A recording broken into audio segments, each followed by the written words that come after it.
Well, I have found, hello, first of all, and welcome back to Phase Politics.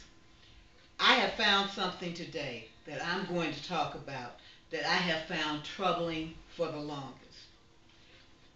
As I've told you, I'm a child of the 1960s, 50s, and 60s, and I'm also a child of the Black Power movement.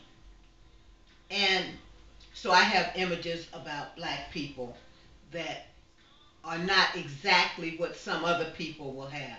I just believe that there is a certain beauty and a certain grace and a certain dignity that exists within black people. And that even in our rawest and purest state, we have a great degree of beauty. That's not to take away from anybody else.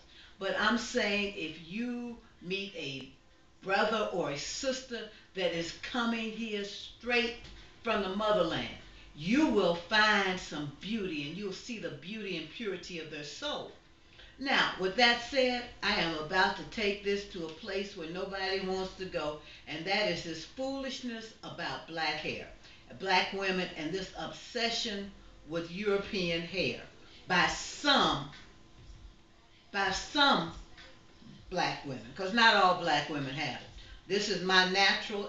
This is my natural hair, and it is all my hair.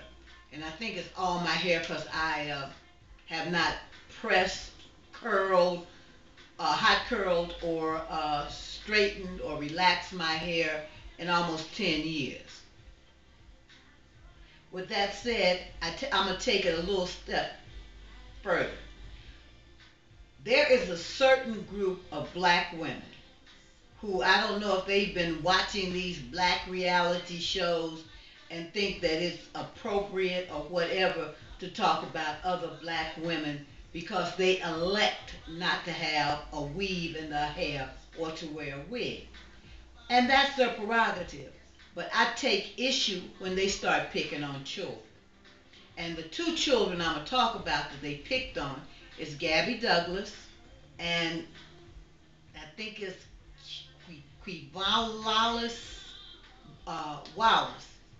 And my problem with that is here are two young girls that have achieved something that women twice their age were never able to do. In the case of Gabby Douglas, she was picked the all around gold medal winner in women's gymnastics in the 2012 Olympics. Yet when it came time to give her her due, this conversation was started about her hair. And then some of the black radio disc jockeys and some of the television personalities talked about this issue of hair and added a certain credence to it. It didn't matter if the girl's hair was so nappy until it couldn't be. You couldn't run. You couldn't pull a comb through it. That's not what the issue is. The issue is, as India Ari has always said, what is existing underneath there? There was a beautiful, bright young lady. Now we're gonna move over to what really started this into motion was this thing about Miss Wallace. Miss Wallace is 9 years old. 9 years old. And she was picked as a nominee for Best Actress for an Academy Award. And then once again, here comes this conversation that she needed to straighten her hair. No, she didn't. And no, she doesn't.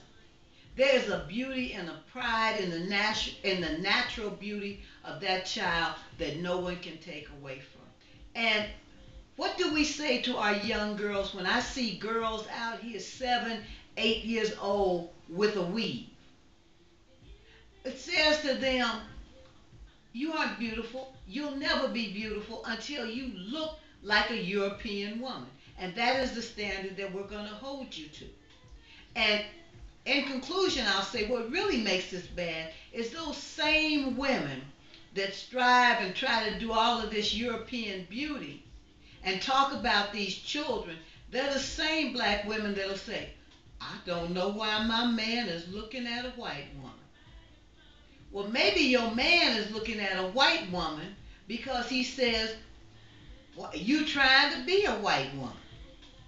So that's my little rant for today. And I'd like to tell everybody, beauty is not judged by hair. Beauty is not judged by how thin your nose is. If you go and have things lift like this thing where all these women are having body parts enlarged and stuff. Beauty is what a black woman brings to the table, and there is no woman on earth no more gracious or pure and good spirited as a true black woman. And as one of our local radio personalities said on one occasion, he said, if there was no God, the only thing left to worship would be the black woman. So I know somebody gonna disagree. I know somebody gonna write some nasty little comments. That's just my opinion. I say we need to get off this thing about hair, and we need to start concentrating on making sure that our young girls, whether they are black as midnight with hair so short and so coarse till you can't run a comb through it, or if they are so light until you have to just look at them, that you need to tell them that they are beautiful, that they are the queens of the earth, and you need to nurture their spirit so they will grow into positive and productive black women. Now, as I always conclude my program, remember this. There are only three things you can do with power. You can use it, you can abuse it, or you can fear it. Be blessed, my brothers and sisters.